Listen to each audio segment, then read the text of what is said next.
Dugubla ko sa la dawle sibiri jemi kamina ma asigi musula ka cɛsirilo ka kɛnɛ voix elle ni ale kɛnɛ dayɛlɛlen an ka bɔlɔlɔ sira bɛɛ lajɛlen sanfɛla la bi an y'an latigɛ ka sifinnakaw ka fara ɲɔgɔn kan jɛkulu min n'u kɛlen don ka fasoden ɲumanya k'u labaara bɛɛ jɔnfanga kɔnɔna an y'an latigɛ k'u kɔɲɛnabalaba dɔ wele n'o ye Aji ka di mɔgɔ ye an n'olu kana masala wagatinin kunkurunin kɔnɔna na walasa u ka se ka ɲɛfɔli k'aw y'u ka baara taabolo kunkanko la Mali jamana kɔnɔna na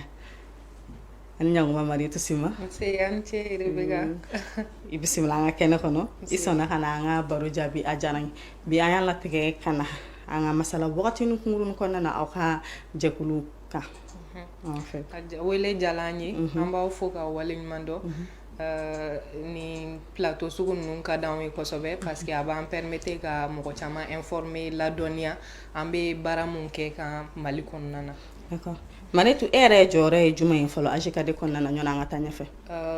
D'abord ne ye Mariétou Sima ye ne ye responsable programme service essentiel et AJCAD la. O ye poste ye mun occupelen don tout ce qui est projet en lien avec la santé de la reproduction, la santé de manière générale, denmisɛnninw ka éducation ko, musow ka baara ko, musow ka droit ko, musomaninw u ka protection ani fɛn fɛn ye an ka environnement an ka sigida kɛcogoya assainissement ani an ka dumuni ɲuman voilà ne bɛ occuper projet la projet fɛn fɛn bɛ olu thématique ninnu concerné. D'accord. Ɲininkali fɔlɔ an b'o tɛnkuwila Mariétou an bɛ fɛ ka dɔn aw ka jɛkulu yɛrɛ ye mun ye fɔlɔ mɔgɔ caman b'a mɛn AJCAD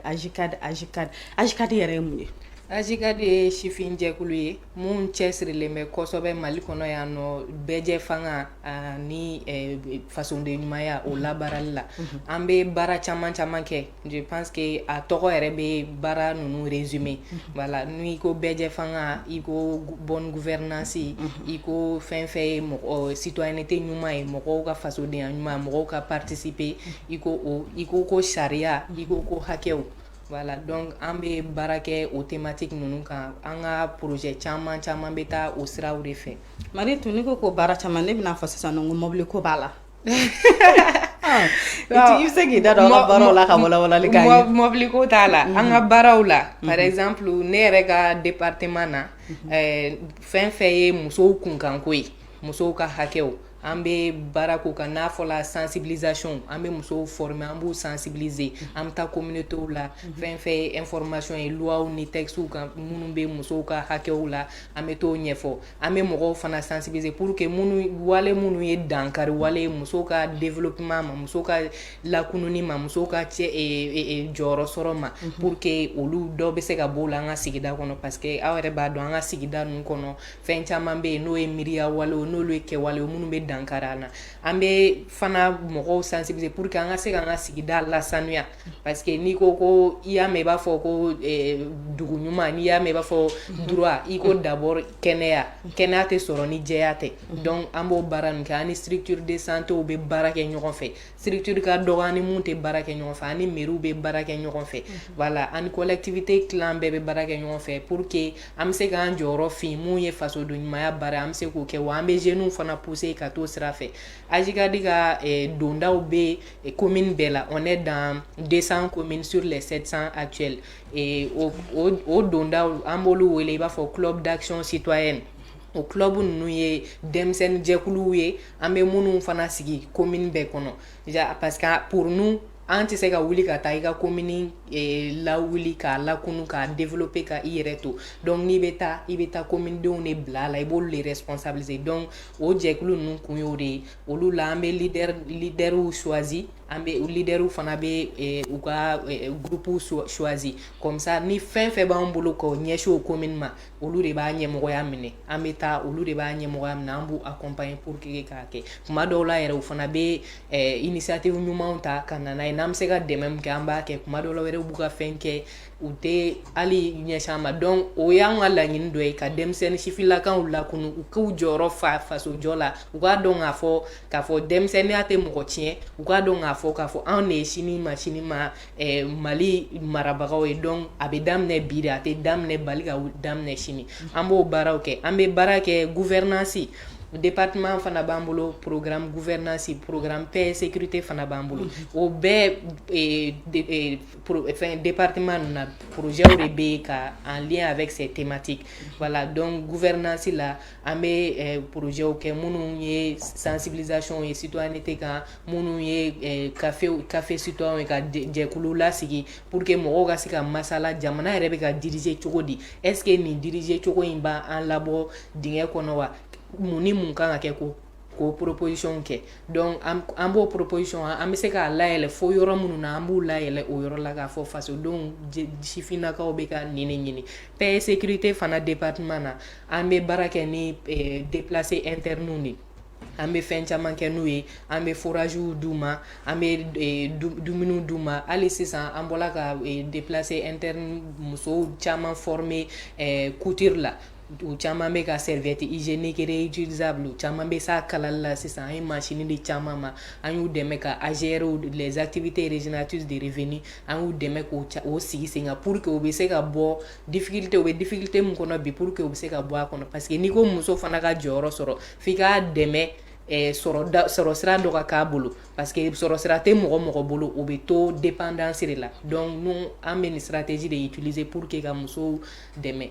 voilà. D'accord. Mariétou an ye o yɔrɔ faamuya i da sera o ka baara ma n bɛ fɛ ka min yɛrɛ dɔn AJICAD ale yɛrɛ dayɛlɛ la san jumɛn Mali jamana kɔnɔna la AJICAD dayɛlɛ la mars 2014 AJICAD dayɛlɛ la Mali la yan denmisɛnnin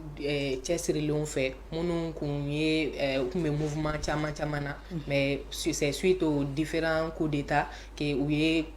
initiative sɔrɔ ka AJICAD sigi sen kan AJICAD dɛmɛba fɔlɔ kɛla Oxfam ye u ye AJICAD dɛmɛ kosɛbɛ pour que ka AJICAD développer bibi na partenaire caman b'an bolo voilà partenaires b'an bolo n'a fɔ Terre des Hommes i n'a fɔ USAID i y'a fɔ ambassade de Danemark Suède ani action contre la faim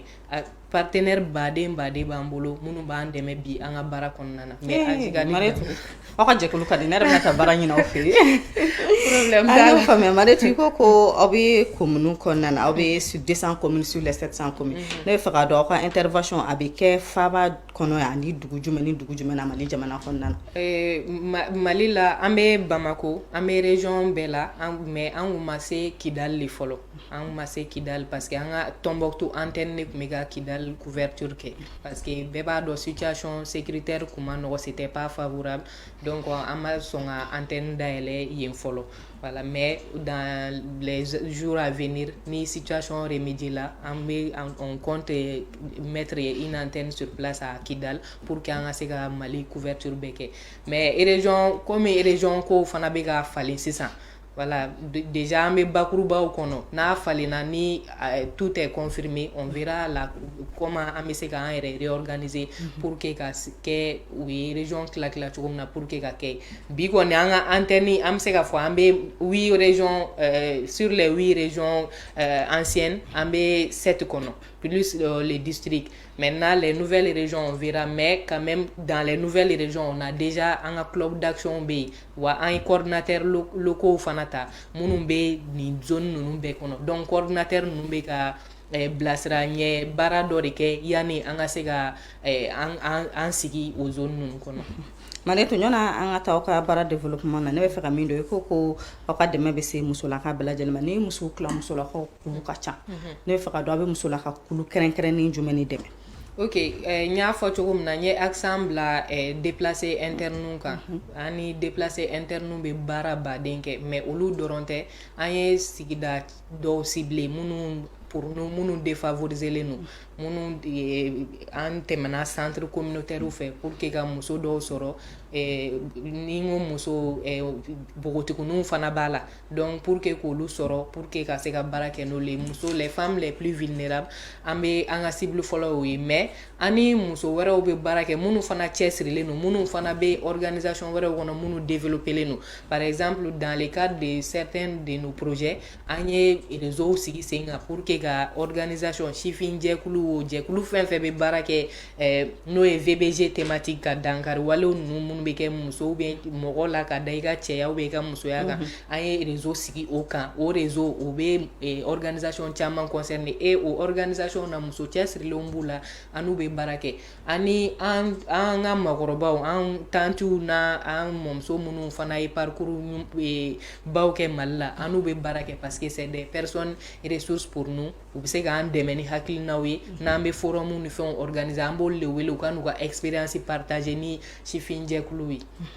Maletu n'u fɛ ka min dɔn sisan aw yɛrɛ bɛ ka action jumɛn de mené concrètement i yɛrɛ y'a fɔ dans la lutte des VGB o bɛ ka kɛ de walasa muso olu ka se ka jɔyɔrɔ sɔrɔ service daw la aw bɛ ka action jumɛn de mené concrètement pour que muso olu ka se k'o jɔyɔrɔ sɔrɔ parce que n'an y'a jateminɛ sisan i b'a ye k'a fɔ musola caman ka kalan bɛ dan sira la hali n'u ye kalan kɛ furuko bɛ dɔw ta bali fɛn caman bɛ don dɔw wɛrɛ ta senkɔrɔ aw bɛ ka action jumɛn de mené concrètement walasa o muso olu ka se k'u yɛrɛ ta cogoya min na. Ok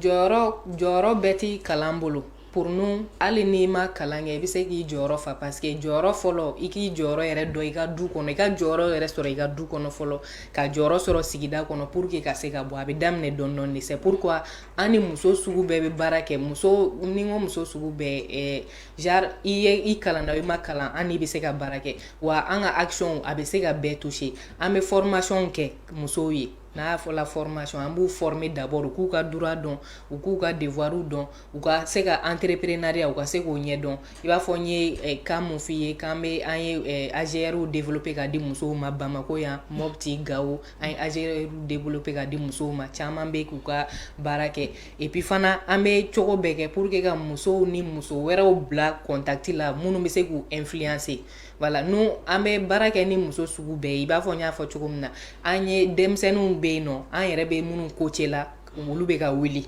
mais minnu fana bɛ yen nɔ bi k'u bɛ se ka dɔɔni k'u yɛrɛ an b'olu ni dɔw fana mɔgɔkɔrɔba dɔw fana bila en contact minnu bɛ se k'olu influencer donc an bɛ causeries kɛ an bɛ sensibilisation grand public kɛ an bɛ caravanes kɛ an bɛ formation session de formation kɛ hali an ka domaine bɛ yen nɔ minnu mɔgɔw tɛ taa yen kosɛbɛ projet cadre la an bɛ taa yen par exemple basketball an ta la an ni basketteuses bɛ baara kɛ parce que an b'u fara ɲɔgɔn kan an b'u sensibiliser u ka droit kan parce que u fana ka domaine kɔnɔ dangari walew bɛ ta ka ɲɛsin u ma u t'a dɔn u bɛ évolution dɔrɔn nɔfɛ u bɛ fɛn caman accepter donc an b'olu dɛmɛ an bɛ victime mɔgɔ ye victime ye k'a fɔ ko dankari walekɛli la k'i ye cɛ ou bien i ye muso ye an bɛ accompagner bi na an bɛ se ka mɔgɔ accompagner sur le plan juridique an bɛ se ka avocat ta mɔgɔ ye an bɛ se k'i soigner o programme fana bɛɛ b'an bolo donc structure dɔ b'an bolo n'o ye BAPC bureau d'assistance et de plaidoyer citoyen o bɛ yen pour que ka jamanadenw fasodenw dɛmɛ muso fara cɛ kan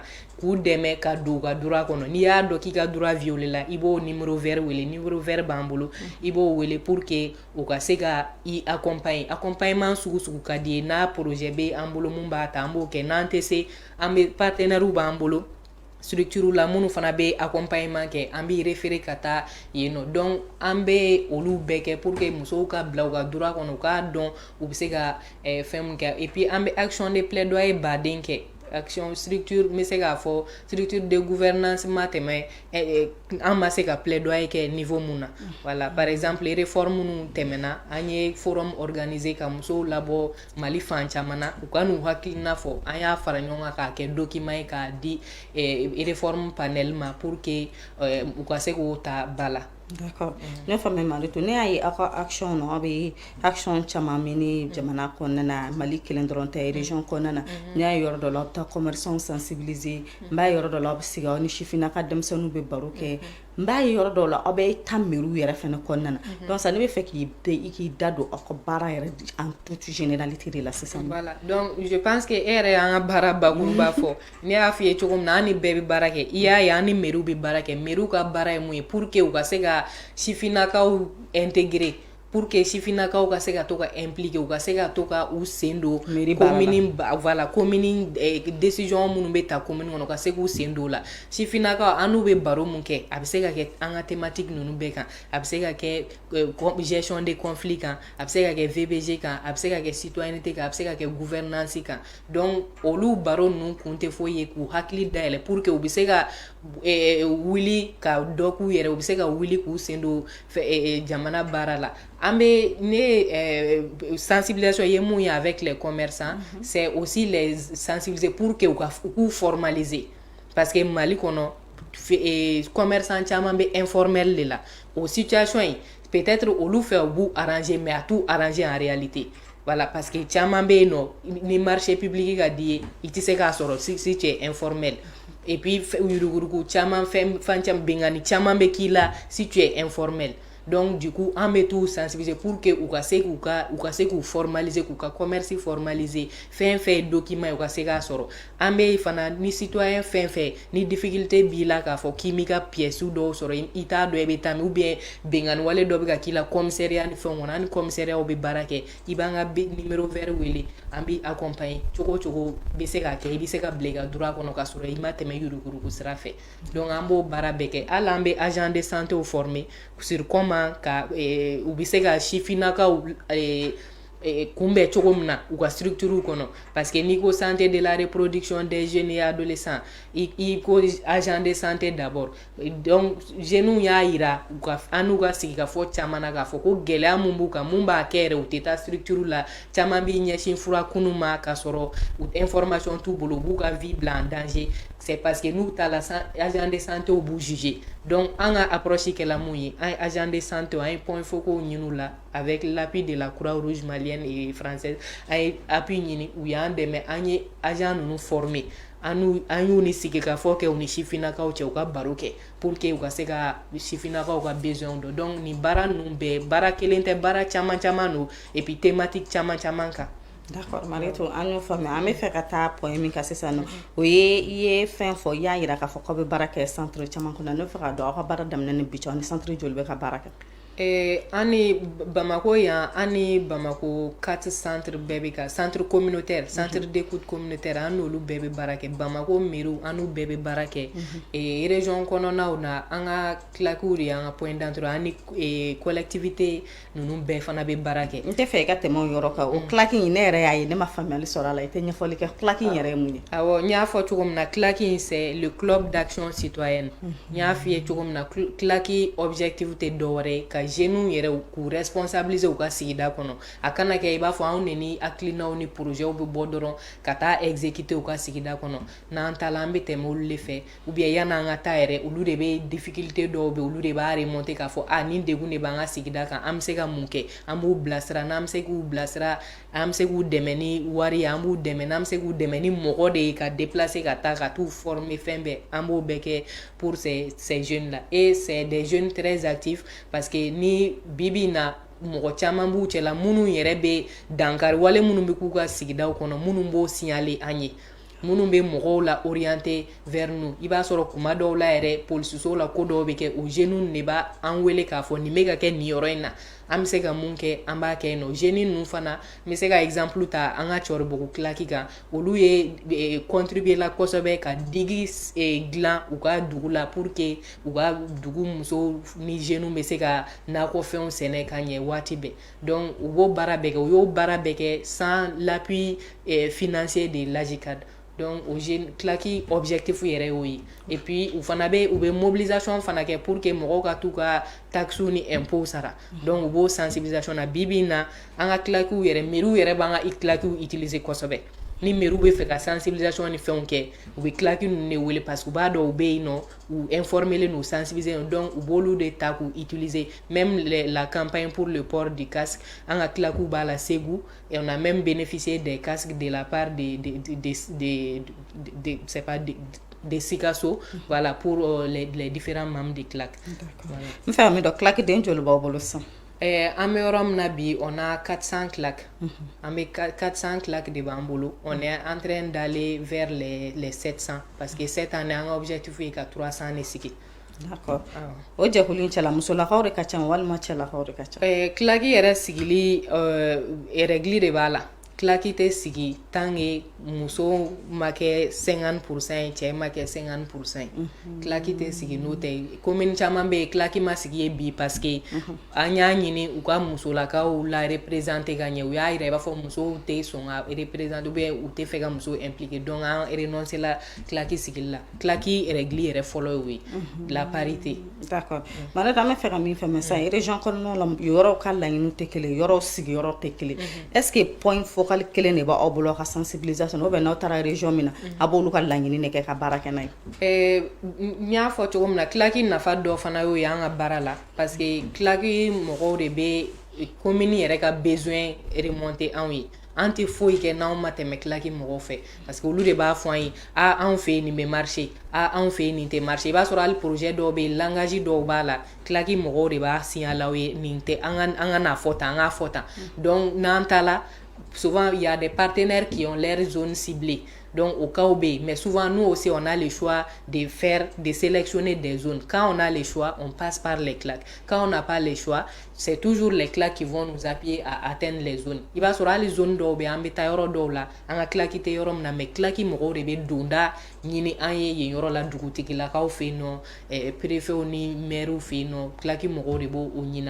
donc on a bara na tout ce qu'on fait, on essaye quand même de nous conformer aux besoins des communautés parce qu'il y a faut que la communauté a besoin de qu'il va sur fin de priorité Bamako commune 6 là où tes priorités commune 5 na kumate Kuchala ou bien Ségou commune Doma. Donc dans la gestion des projets, ça aussi c'est des approches, des stratégies qui sont très importantes. Donc en conformer, un programme adapté, il nous arrive chaque fois programme yɛrɛ mise en œuvre kɔnɔna na ka programme falen parce que ala o fana flexibilité nɔgɔya an ye a ye partenaire caman d'an ma minnu fana ils sont flexibles n'an y'a ye problème bɛ yɔrɔ min na i b'a fɔ an ye nin kɛ nin zone na mais a tɛ ka se ka kɛ yan an b'a yɛlɛma projet yɛrɛ kɔnɔna na. D'accord, ok Mariétou an bɛ segin ka na kɔfɛ dɔɔni i kumana déplacé interne kan i y'a yira k'a fɔ k'aw bɛ déplacé interne dɛmɛ a b'u dɛmɛ ka mansiw d'u ma a fɛn caman aw y'o déplacé interne dɛmɛ yalima Bamakɔ kɔnɔna don ou région kɔnɔna don. Oui, Bamako kɔnɔna don région fana b'a la Mopti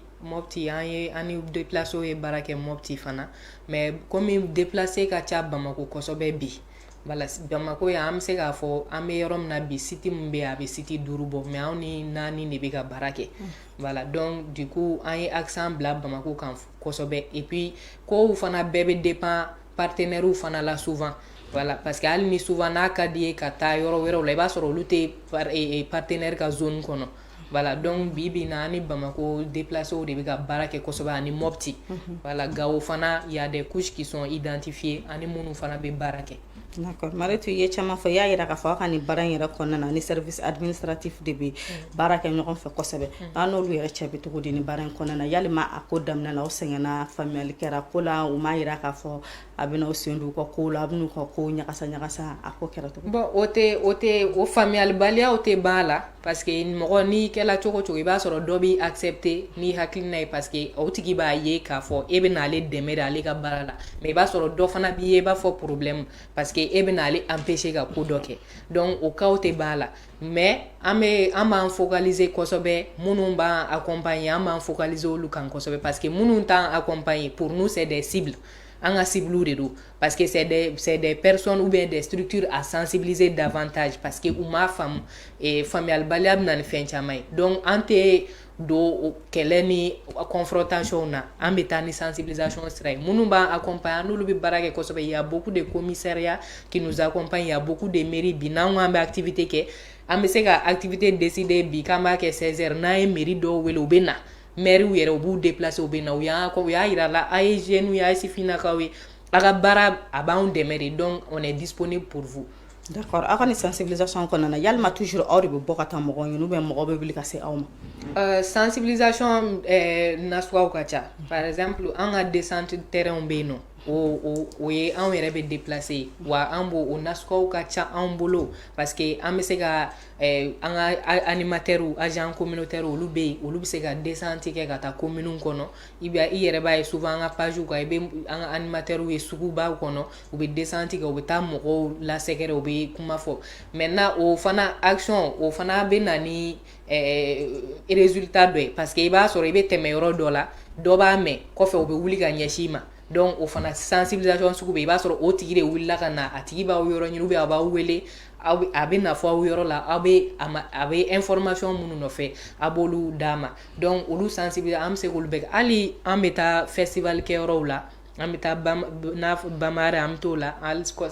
janvier an bɔla festival sur le Niger mɔgɔw bɛ taa k'u la nisɔndiya ka kulonkɛ mais an bɛ profiter o kulonkɛ fɛ pour que k'u sensibiliser donc an ka sensibilisation type ka ca. D'accord. Ne faamuyali sɔrɔ la Mariétou n bɛ fɛ ka min dɔn sisan nɔ aw ka nin baara in daminɛ kɔnɔna na sensibilisation fo ka taa se ɲɔgɔn dɛmɛ ma yalima i bɛ se k'aw ka résultat concret fɔ an ye k'a fɔ ko mɔgɔ dɔ filɛ nin ye an y'a sensibiliser an y'a dɛmɛ a ka baara ye résultat filɛ. Ok, n bɛ se k'a fɔ ko Sikaso mara la anw kɛla sababu ye ka agent corrompu dɔ ka o bɔ baara la an y'o AGECAD y'o kɛ parce que c'est quelqu'un a tun bɛ ben mɔgɔw kan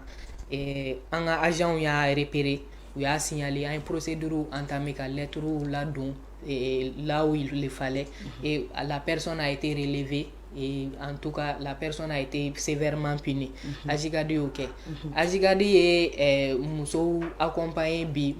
bi na minnu b'an wele chaque fois k'an remercier parce que bi u ka économie b'u bolo u bɛ se ka fɛn k'u yɛrɛ ye an ye denmisɛnnin jɛkulu fana former minnu bi na u tun tɛ mun dɔn hali n bɛ se k'a fɔ lɔgɔkun tɛmɛnen on a reçu des témoignages mun y'a sela k'a kɛ excision dɔ ma kɛ donc olu ye résultat baw ye anw bolo an bɛ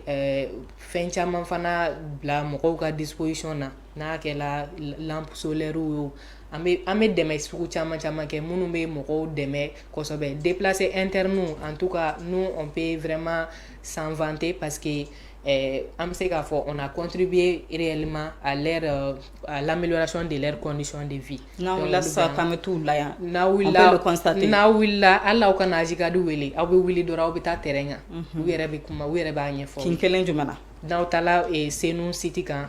olu bɛ se ka fɛn caman fɔ aw ye parce que Senu site kɛla an ka base yɛrɛ ye o bɔl'u yɛrɛ la parce que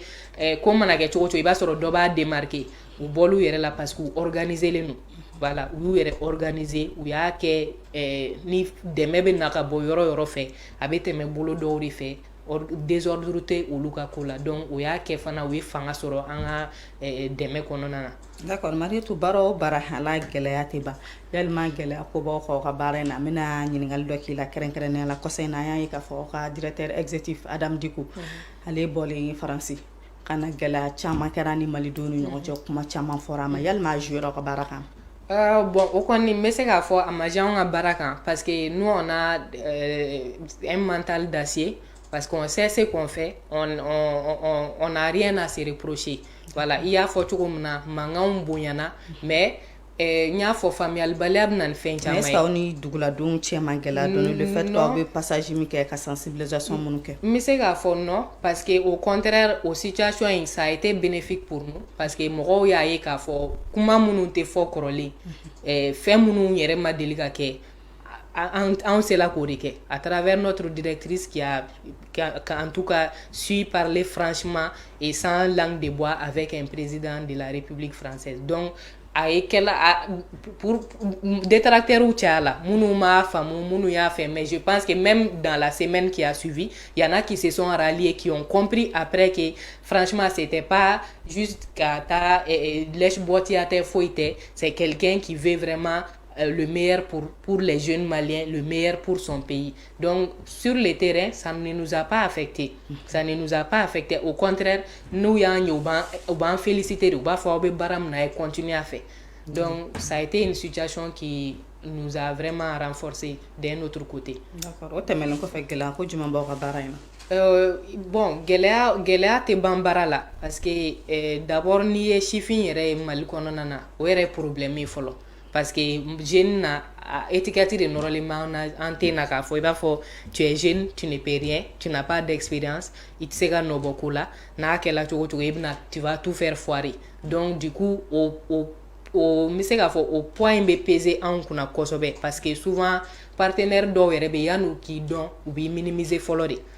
yan'u k'a dɔn k'a fɔ AGECAD bɛ tan a organiser len bɛ tan a structuré len bɛ tan yan'u ka na an sigiyɔrɔ lajɛ fɔlɔ u b'i minimiser. Voilà, donc juste parce que tu es jeune ou étiquette yɛrɛ dɔrɔn b'an sɛgɛn mais on en est fier parce que on parvient à montrer que on est jeune mais on peut faire bouger les choses. On est jeune, c'est vrai, on va faire des erreurs mais quand même on peut faire les choses autrement et apporter un plus. O ye gɛlɛya dɔ ye i da magala la fana mɔgɔ dɔw fana bɛ se k'u sentir menacés par notre travail mais nous franchement,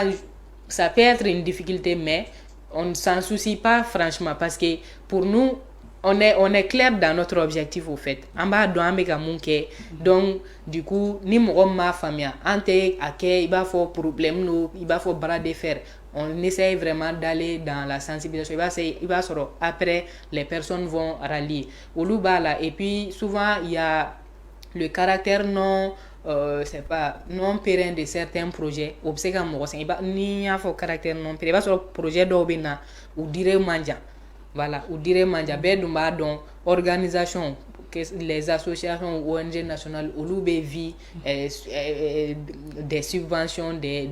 c'est pas des partenaires techniques et financiers internationaux donc ni projet ou fana kela courte durée oui souvent avec ces gars barakan parce qu'il va soro ali y résultat do soro sisan akadi i ga dore ke ka améliorer mais autant te soro voilà olu be nanaye bon mi se ka fɔ situation politique ni situation sécuritaire fana be j'ai mɔgɔ kan parce que hali y'a f'i ye k'a fɔ ko an ma se ka an ka antenne bila Kidal o situation sécuritaire ka baara ye voilà et puis même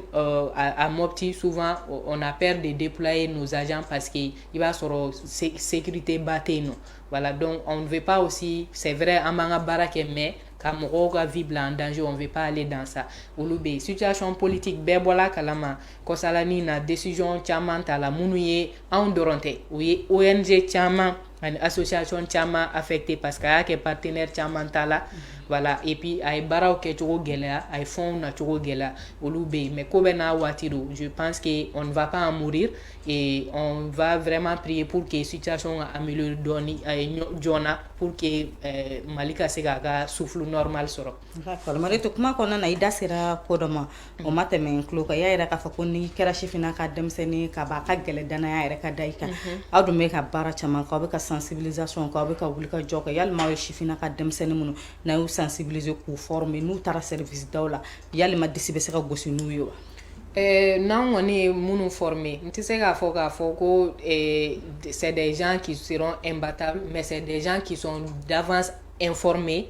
et des gens qui connaissent d'avance leurs droits, ce qu'ils doivent faire, ce qu'ils ne doivent pas faire. C'est des gens qui connaissent un peu peut-être le système, comment fonctionnent les choses et tout. Donc, du coup, on y information te mogombolo, ou l'outil c'est à quel niveau qu'il est là. Je me souviens un stagiaire de place en fille kɔfɛ u ye baara sɔrɔ k'u to anw yɛrɛ fɛ u ye baara sɔrɔ ONG baw la ONG internationale la donc o cas bɛ o ye cas de succès o ye an bɛ minnu célébrer kosɛbɛ parce que anw de y'u former donc an y'u former anw fɛ u taara ONG baw la donc olu cas bɛ yen nɔ bon mɔgɔ mun kɔni an ka dɔn dɔrɔn k'a fɔ mɔgɔ mun informelen don mɔgɔ mun ni dɔnniya dɔw b'a bolo kunnafoniya dɔw b'a bolo ani mɔgɔ mun foyi t'a bolo a ta la dɔrɔn k'a bɔ école la ou bien sigida kɔnɔ k'a bila fɛn dɔ la olu ka ko kɛcogo tɛ kelen parce que an bɛ jeunes minnu hali an ka kilaki an b'u dege animation na an b'u dege jamana kuma na an b'u dege ni u kan ka fɛn dɔ kɛ u k'u ka besoin exprimer u bɛ se ka TDR kɛ u bɛ se ka rapport kɛ donc olu bɛ avantage minnu b'olu dɛmɛ kosɛbɛ parce que bi u b'a kɛ fu mais c'est des choses qui rentrent dans leur renforcement qui les sert après. D'accord an bɛ nin bɛɛ la aw ka kilaki n'aw ka jɛkulu in bɛɛ kɔnɔna na sifinnaka denmisɛnnin joli b'a la. Bi kɔni AJICAD bɛ fo 2000 membres AJICAD bɛ o de la bi na kilaki mɔgɔw yɛrɛ dɔrɔn n bɛ se k'a fɔ olu ça c'est olu an ka ca ni 2000 ye mais kilaki mɔgɔw dɔrɔn bɛ 2000 bɔ maintenant AJICAD yɛrɛ n bɛ fɛ ka AJICAD fɛn ɲɛfɔ dɔɔni parce que AJICAD la AJICAD structuration na assemblée générale bɛ yen nɔ voilà comité d'audit bɛ yen nɔ après direction bɛ yen nɔ voilà donc direction na o de ye structure mun yɛrɛ bɛ ka baara ni projet ni fɛnw réaliser direction ye o de ye directrice ye Adamu ye mais AJICAD président yɛrɛ bɛ yen n'o ye Tandina ye. Voilà a tɔgɔ bɛ ye Tandina ye Mohamed Tandina Tandina voilà donc ale o ye donc pour dire que niveau décisionnel caman de don parce que assemblée o ye membre bɛɛ bɛ yɔrɔ min na bɛɛ b'a fɔ an bɛ fɛ an ka politikiw ka kɛ tan an bɛ fɛ AJICAD la ni règlement sugu ka kɛ an bɛ fɛ nin ka kɛ tan an ka fɛn nin ka kɛ o ye conseil comité d'audit o de be direction b'ale duguma o de bo o évaluer o de be direction ka baara évaluer maintenant direction ni organe de mise en œuvre donc an bo o direction ni kono direction aujourd'hui an 43 personnel salarié an yo de ajika direction kono bibina maintenant comité d'audit kono o ye 3 personnes assemblée o koni beye ça bébé ñokon sore claque ça on a 2000 et quelques membres de claque. D'accord. Ñani anga baro kuncha me feka mi do parce que amado shifina ka dem senu fe kuma manogono jigina kun kona na kabata kuma shifina ka dem senu fe u yoro ba kumba to gudi ayre no aklala baro fenena aw yere bayi aka baro nu be résultat jumenti. Voilà. Et il y a mon fort temps parce que pour vraiment collaborer avec les jeunes, surtout les plus jeunes, il faut avoir du tact, il faut avoir des stratégies. Il faut blafolo au niveau là, ou à mentalité il faut là, sans vraiment perdre toi d'abord ton niveau. Parce que ni est fanatalo au niveau là gagner ni yereko, il a baratike. Donc il faut au niveau là pour que il se vous famille mais ton niveau te sert pour les recadrer. Donc c'est ce que nous faisons. Ni tala aboga yo fulu ni fonge aboga blagu ke mais e va fouer bon maintenant amena baroke. Ni yolu fo saibu la blago na ali ni iba soro jamana iba soro dobe no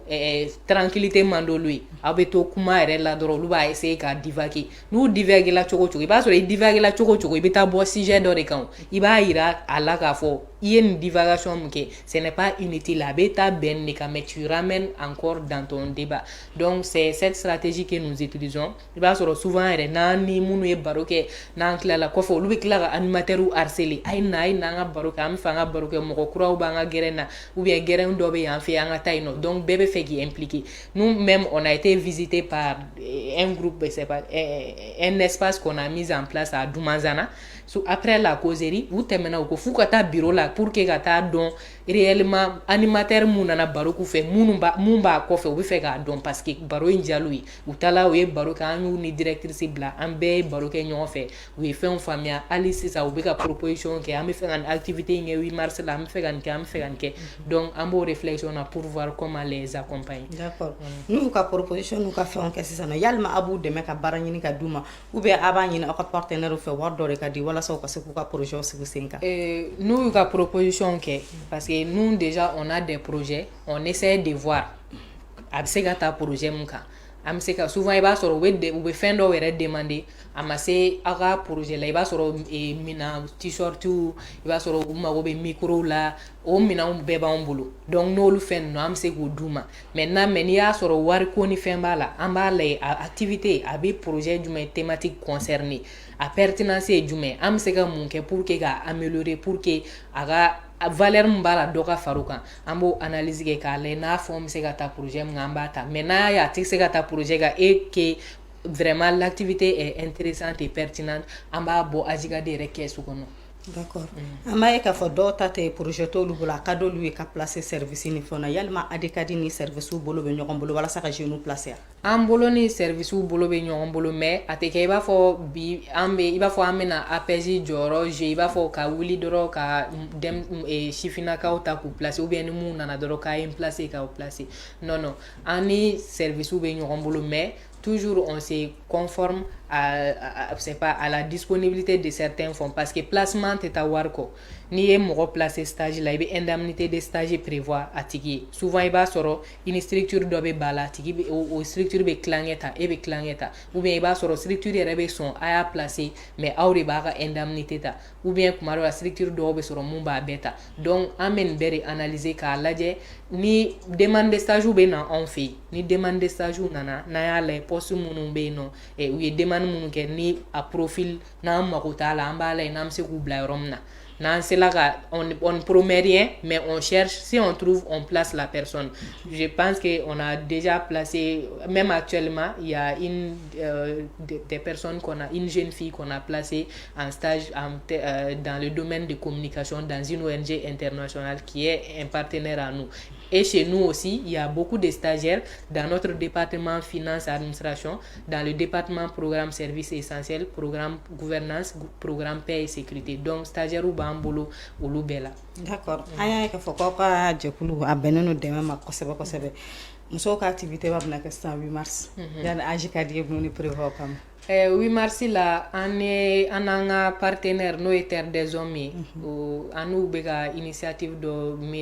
réaliser ɲɔgɔn fɛ depuis 2020 an ye a démarré yɛrɛ n bɛ se k'a fɔ 2021 ça fait 3 ans maintenant donc o projet in kɔnɔna na an bɛ ka campagne digitale de organiser o campagne na an bɛna muso cɛsirilen 3 ka portrait kɛ